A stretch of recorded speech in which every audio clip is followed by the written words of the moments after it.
Alright mga amigos, nagkaroon naman ng kakaunting tensyon sa pre-fight rules meeting para sa pinakamalaking All Japanese Boxing Showdown sa May 2. At yan nga po ay ang bakbakang Naoya the Monster Inoue at Junto Nakatani. Ayon po kasi sa ulat ni Salvador Rodriguez ng ESPN Mexico, nagprotesta umano ang kampo ni Inoue sa pamamaraan ng pagbebenda ng kamao ni Junto Nakatani. Gayunpaman kinumpirma ng supervisor na ang pamamaraan ng hand wraps ni Junto ay naaayon sa regulasyon o sa madaling salita walang nilalabag. Kaya naman sa maiksing oras lamang ay naplansya ang gusot at naayos ang lahat. Heto po at basahin natin yung mismong tweet ni Chaba. Sources, Team Naoya Inoue protested Junto Nakatani's hand wraps during the rules meeting. The supervisor made it clear that the procedure was within regulations. That's all. Hindi ito ang unang beses na nagkaroon ng mga protesta sa mga hand wraps sa laban ni The Monster. Although ngayon siya ang nagprotesta pero noong mga nakaraan siya po ang iprinotesta. Tulad sa kanyang huli naging laban kontra kay Alan David Picasso sa Saudi Arabia kung saan ipinaulit po sa kanya ng Team Picasso ang pagbebenta ng kanyang kamao.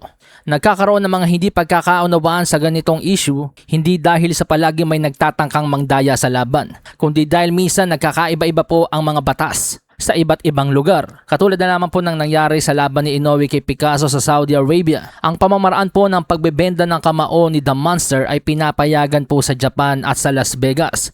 Kasi yung pamamaraan po ng hand wrapping ni Terence Crawford at Inoue pareho. Tape muna bago gasa and then tape tapos gasa. Ngunit sa Saudi Arabia, yung pamamaraan na yon ay ipinagbabawal naman po. Kaya iprinotesta po si Inoue nung kampo ni Picasso. Samantala sa iba pang balita, matapos nga po makapanayam ng The Ring Magazine si The Filipino Flash Nonito Donaire.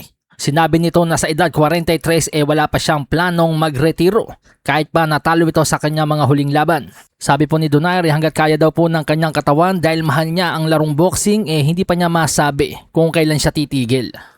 I only have maybe a few fights, maybe a few years, maybe a lot of years, maybe a lot of fights. Depends on how my body works.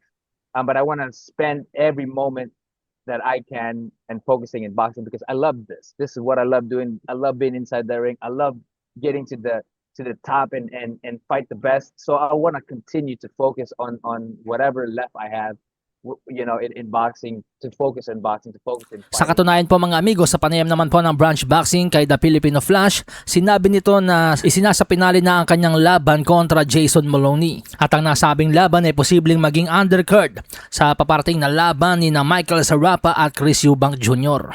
Sa kabilang banda, nakakabilib naman po ang final weigh-in ni na The Monster Naoya Inoue at Junto Nakatani. Bukod sa jump pack ang mga nanood kahit weigh-in pa lamang maging si former 3 Division Undisputed Champion Terence Bud Crawford mula Amerika ay bumiyahe pa patungong Japan upang masaksihan ang makasaysayang laban. Pero ang pinaka nakakabilib dito mga amigos, nagawa po ni na Big Bang Junto Nakatani at The Monster Naoya Inoue na gawing kapanapanabik ang laban nang walang tinatapakan. Hindi na nila kinailangan pa magkaroon ng mga back and forth na trash talkan, murahin ng isa't isa, idamay ang mga pamilya. Hahayaan na lang nila bukas na mag-usap ang kanilang kamao at ito ang magdeklara ng kung sino ang mas matindi sa kanilang dalawa.